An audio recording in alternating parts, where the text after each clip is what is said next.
Assalamualaikum warahmatullahi wabarakatuh. Sebelumnya perkenalkan, nama saya Soleh Nur Hidayat. Di sini saya sekaligus menjadi pemateri dan moderator pada kelompok 11.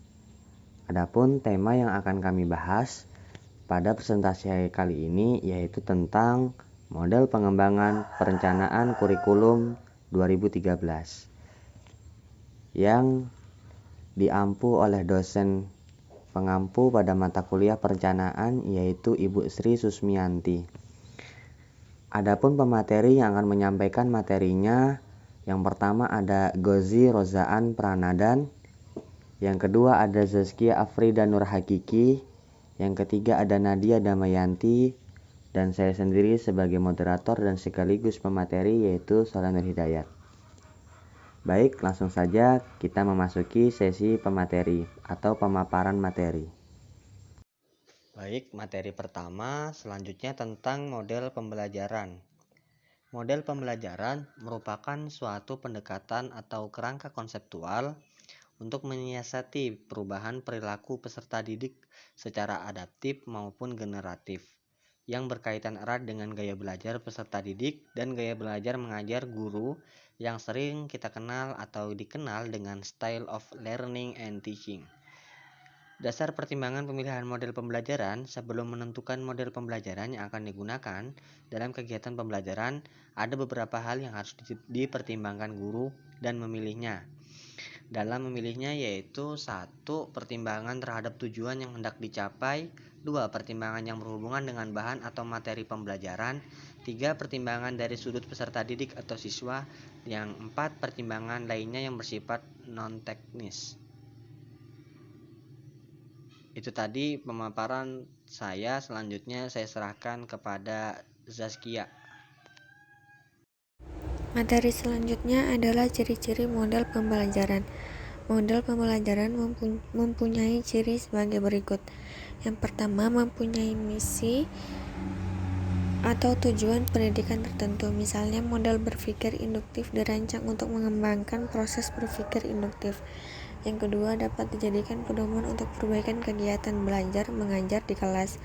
Misalnya, model sinektik dirancang untuk memperbaiki kreativitas dalam pembelajaran mengarang.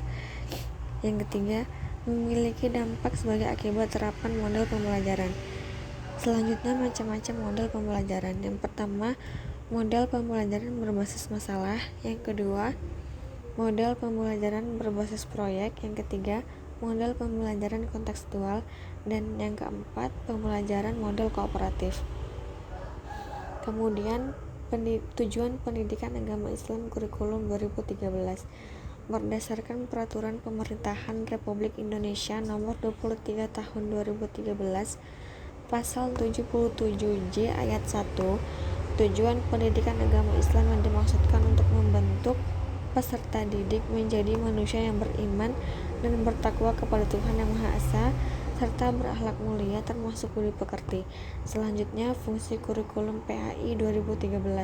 Setiap kurikulum mempunyai fungsi-fungsi tertentu yang berbeda dan diharapkan tercapai suatu tujuan pengajaran. Pendidikan agama Islam mempunyai fungsi sebagai berikut. Yang pertama, pengembangan. Yang kedua, penanaman nilai. Yang ketiga, penyesuaian mental. Yang keempat, perbaikan. Yang kelima, pencegahan. Yang keenam, pengajaran. Dan yang ketujuh, penyaluran. Sekian materi yang dapat saya sampaikan. Selanjutnya akan disampaikan oleh Saudara Gozi. Baik, terima kasih. Selanjutnya itu silabus. Silabus merupakan acuan penyusunan kerangka pembelajaran untuk setiap bahan kajian mata pelajaran. Silabus sebagai acuan pengembangan RPP memuat identitas mata pelajaran atau tema pelajaran, SK, KD, materi pembelajaran, kegiatan pembelajaran, indikator pencapaian kompetisi penilaian, alokasi waktu, dan sumber belajar. RPP, Rencana Pelaksanaan Pembelajaran atau disingkat RPP, adalah program perencanaan yang disusun sebagai pedoman pelaksanaan pembelajaran untuk setiap kegiatan proses pembelajaran. RPP dijabarkan dari silabus untuk mengarahkan kegiatan belajar peserta didik dalam upaya mencapai kompetisi dasar atau KD. Sekian dari saya. Selanjutnya kepada pemateri selanjutnya itu Nadia Damayanti. Waktu dan tempat dipersilakan. Selanjutnya, langkah-langkah penyusunan RPP. Penyusunan RPP dapat dilakukan pada setiap awal semester atau awal tahun pelajaran dengan maksud agar RPP telah tersedia terlebih dahulu pada setiap awal pelaksanaan pembelajaran. Penyusunan RPP dapat dilakukan oleh guru secara individu maupun berkelompok dalam kelompok kerja guru atau KKG di gugus sekolah, di bawah koordinasi dan supervisi oleh pengawasan atau dinas pendidikan. Kurikulum 2013 untuk sekolah dasar atau SD menggunakan pendekatan pembelajaran tematik terpadu dari kelas 1 sampai kelas 4.